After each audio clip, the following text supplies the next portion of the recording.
નમસ્કાર. ચૈતર વસાવાની ધરપકડ થયાને 24 કલાક જેટલો સમય વીતી ચૂક્યો છે. ગત મોડી રાત્રે પોલીસ સ્ટેશને ચૈતર વસાવાના સમર્થકોએ હોબાળો મચાવ્યો હતો. તેમનો આરોપ હતો કે રાતના 9 વાગ્યા છતાં તેમને એફઆઈઆરની કોપી આપવામાં નથી આવી. ત્યારે પોલીસે મોડી રાત્રે તેમને એફઆઈઆરની કોપી આપી હતી. આ એફઆઈઆરમાં શું છે ઉલ્લેખ તેની આપણે વાત કરીશું.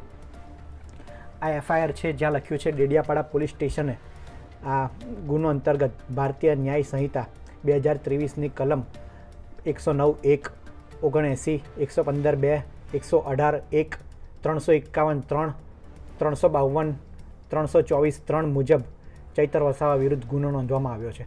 એટલે કે 351 અને 352 એ કલમ એવી છે જે હુમલાનો પ્રયાસ અને ખૂનની કોશિશનો આ ગુનો એ ચૈતર વસાવા વિરુદ્ધ નોંધવામાં આવ્યો છે. આગળ વાત કરીએ તો 5 તારીખે આ ઘટના બની હતી. 5/7/2025ના રોજ બપોરે 12 કલાકે પ્રાંત કચેરી ડેડિયાપાડાની ઓફિસ ખાતે આ ઘટના બની હતી. અને આગળ વાત કરીએ તો સાંજે 4 વાગે 16 કલાક એટલે 4 વાગે આ ગુનો દાખલ કરવામાં આવ્યો હતો.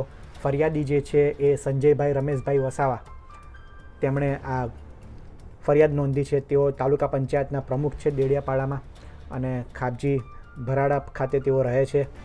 આગળ વાત કરીએ તો PI PJ Pandya, police inspector Dediapada police station છે, તેમણે આ ગુનો દાખલ કર્યો છે. તેમણે ફરિયાદ લીધી છે અને આ ગુનો નોંધાયો છે.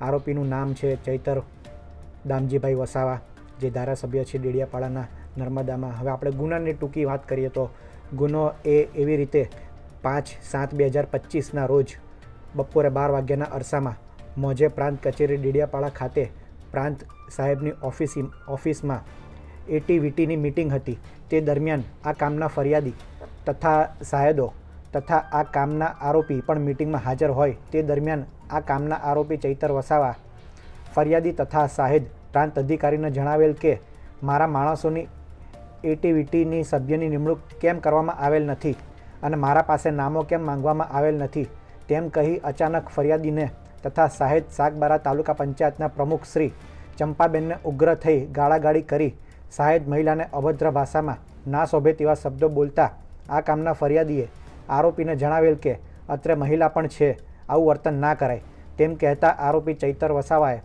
અચાનક ઉશ્કેરાઈ ગયેલા અને સાહેદ પ્રાંત સાહેબના ટેબલ પર મૂકેલા પોતાના મોબાઈલથી ફરીને છૂટો મારી માથાના ભાગે ઈજા કરી તેમને સાહેદ પ્રાંત સાહેબના ટેબલ ઉપર મૂકેલ કાચનો વજનદાર ગ્લાસ હાથમાં લઈ ફરિયાદીને માથાના ભાગે છૂટો મારતા જે વખતે હાજર પોલીસે હાથ આડો કરતા ફરિયાદીને માથાના ભાગે ઈજા થતાં રોકેલ. જે વખતે કાચનો ગ્લાસ તૂટી ગયેલ.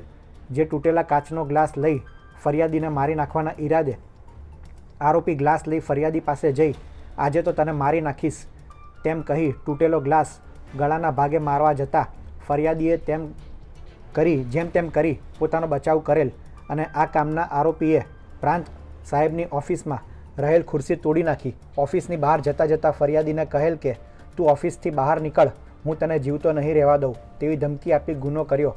તે વગેરે બાબત PJ પંડ્યા પોલીસ ઇન્સ્પેક્ટર છે ડેડિયાપાડાના, તેમના અરસામાં ફરિયાદ નોંધાયેલી છે. અને પોલીસનું નામ છે લોકેશ યાદવ, મદદનીશ પોલીસ કમિશનર છે રાજપીપળા ડિવિઝનના. તેમણે ફરિયાદ દાખલ કરી છે અને ખૂનની કોશિશ ગુનાનું જે મુખ્ય કારણ છે તે દર્શાવવામાં આવ્યું છે. એટલે કે ખૂનની કોશિશનો ગુનો એ ચૈતર વસાવા વિરુદ્ધ નોંધાયો છે. તો આ પ્રમાણે સંજય વસાવા, જે ભાજપના તાલુકા પંચાયતના સદસ્ય હતા, તેમણે ચૈતર વસાવા વિરુદ્ધ ફરિયાદ નોંધી છે. આરોપ એવો છે કે ચૈતર વસાવાએ પણ સામે ફરિયાદ નોંધી છે. ત્યારે ચૈતર વસાવાના સમર્થકો અને કાર્યકરો કહી રહ્યા છે કે સામેવાળા વ્યક્તિને કેમ અટકાયત કરવા નથી આવી, કે તેની તપાસ કેમ કરવામાં નથી આવી.